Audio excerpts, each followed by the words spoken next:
நம்ம ஊர்ல காரணப்பேட்டைன்னு இருக்கு, இங்க காரணபுரீஸ்வரர்னு இருக்கு. சென்னையில இருக்காம்மா காரணேஸ்வரர் இருக்கா, காரணேஸ்வரர்.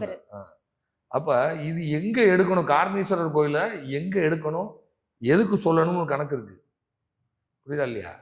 காரண காரியம் கண்டிப்பாக இருக்கிறது.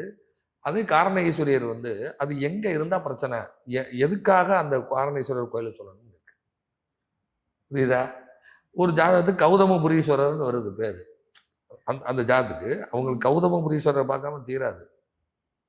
ஒரு ஜாதத்துக்கு அபிராமியை பார்க்காம தீராது, அபிராமியை பார்க்காம தீராது. இப்படி மாறுபட்ட உலகம் இது, மாறுபட்ட பரிகாரம்.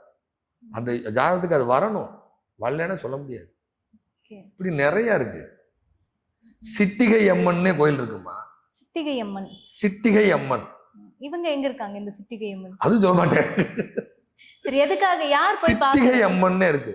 சிட்டிகை அம்மனை யார் பார்க்கிறது சிறந்தது? சிவபெருமானுக்கு நோய் வைத்தியம் பார்த்தா சிட்டிகை அம்மன். சிட்டிகை அளவு மருந்து கொடுத்ததுனால, சிட்டிகை அளவு மருந்து கொடுத்ததுனால சிட்டிகை அம்மன் இருக்கு.